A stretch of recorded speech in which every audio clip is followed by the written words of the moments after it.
Hi, I'm Maureen. This is my book. It's called Truly Devious. It's a mystery book, and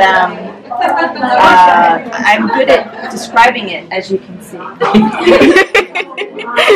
It is what we call a mystery, where things happen that you don't know about.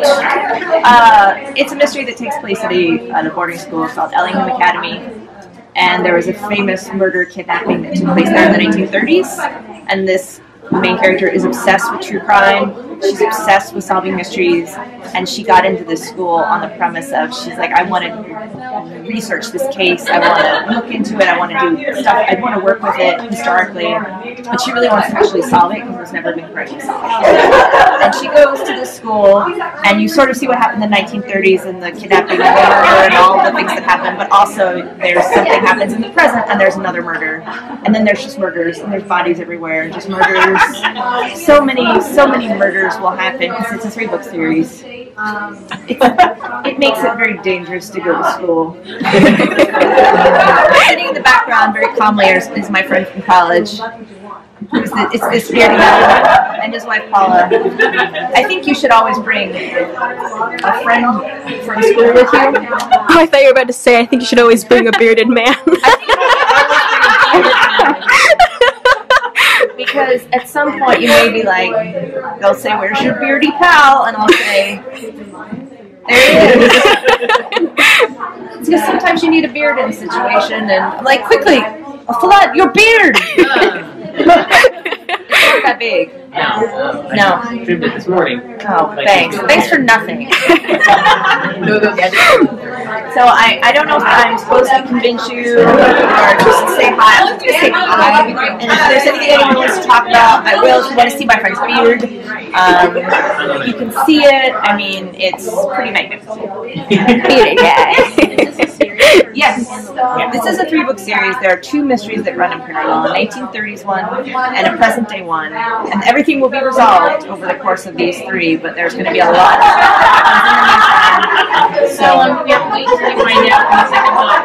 So, one a year. So one each year at the same time each year.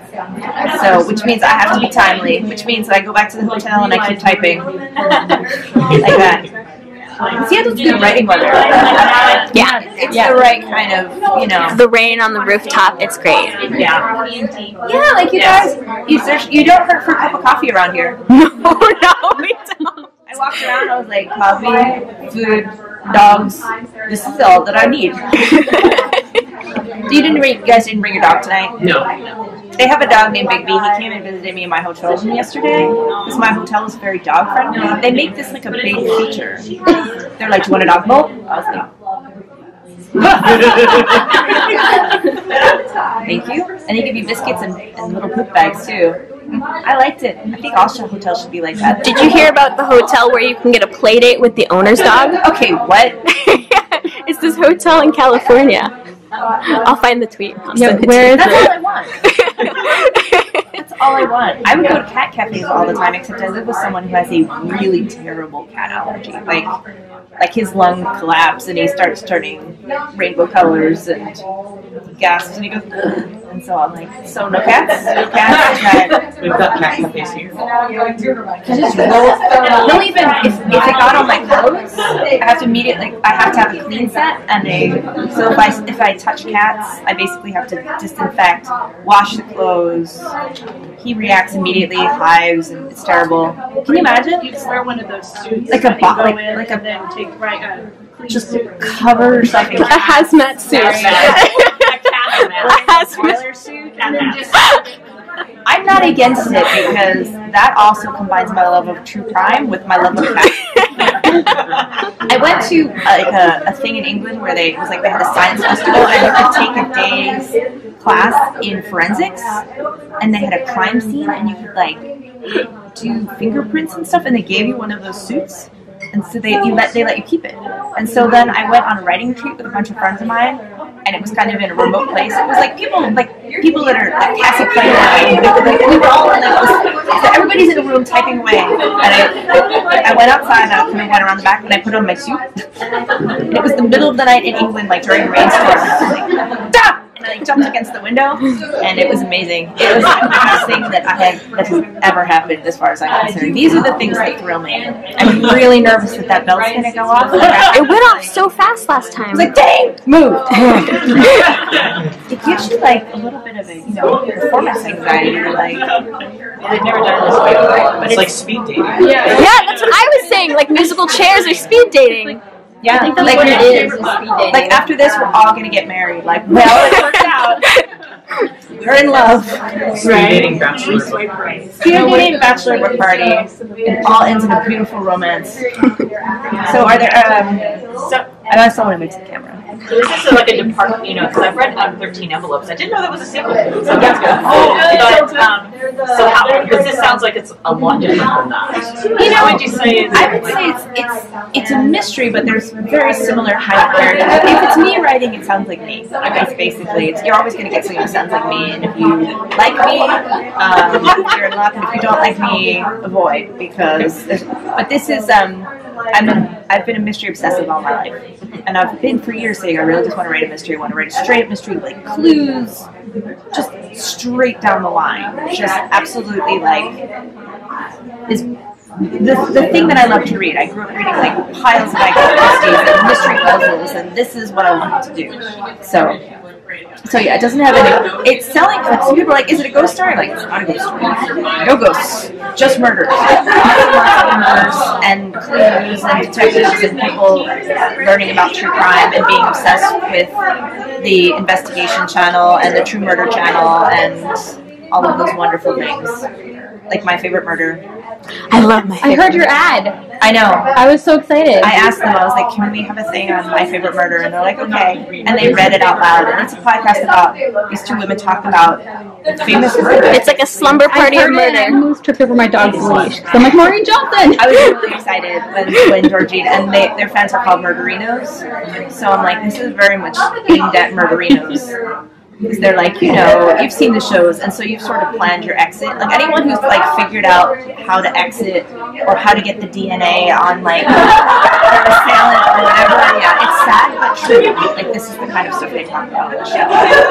What is your favorite milestone by watching Forensic Files all day long today? You know what I mean? Like the type that when they come in, you're like, What is your favorite murder? What is my favorite murder? Oh, What a great. You're like, well, I should have figured that one out. no, the ones that I thought about, and the ones that are kind of are these. A lot of the 1920s, 30s murders, because like you get the cool-looking clues, and there's enough distance that you're not like wrapped with tragedy. You can kind of be like, it's a historical event, and you can kind of have a little breathing room. Because as you get closer to the present, you're like, it's just terrible. Really, it's just horrible. But if it's in the 30s, like it's black and white, it's past. No one can be harmed now from that. But like there's a very famous case called Leopold and Loeb, which is a famous thrill killer from the 20s, and the way that they were found was a pair of glasses in a field, and it's terrible. The actual details are horrible. But this is also there's a little bit here of there are various kidnappings in the 30s. That there'll be things like it's sort of like the Lindbergh baby story, but because there was a golden age of kidnapping, where it's like you're rich. It's just not the same anymore. It's not the same. Kidnapping is not the same. Like you don't get the ransom letter with the cutout things, and because now we can solve stuff or just trace you or find your phone. Yeah. Phones ruin a lot of crime stories. Like you could just use your phone and they'll find you, or you call for help. But we didn't have to make ladders and send weird creepy notes. I love a creepy note. Creepy notes are good. Zodiac's good for a creepy note. That's a good one. But it's still spooky. Ted Cruz. No. I really like that. It's just you guys talk about They use it as a comp for your book. different unsolved Maybe I have. Yeah, I have. Yeah, at least once. One guy that's really into it, the other one's like, no, they're stupid. This is not. Oh yeah, it's hilarious. Okay, then I have to add that. I know I've at least once, but not consistently. Yeah, they're using it to advertise your book. They're like, do you like My Favorite Murder? BuzzFeed Unsolved? This book. There you go. Yeah, anything that's like, I like what they do on My Favorite Murder, because they really are coming at it from like, they're like, we actually have been raised in a culture where we've had to learn about like being victims of these terrible crimes, and so we're going to talk about it in a way that kind of empowers us, and also just creepy. Let's just admit it's just a little bit creepy. We're all a little bit creepy, especially you. Oh, that's what? And now, a new one. All right.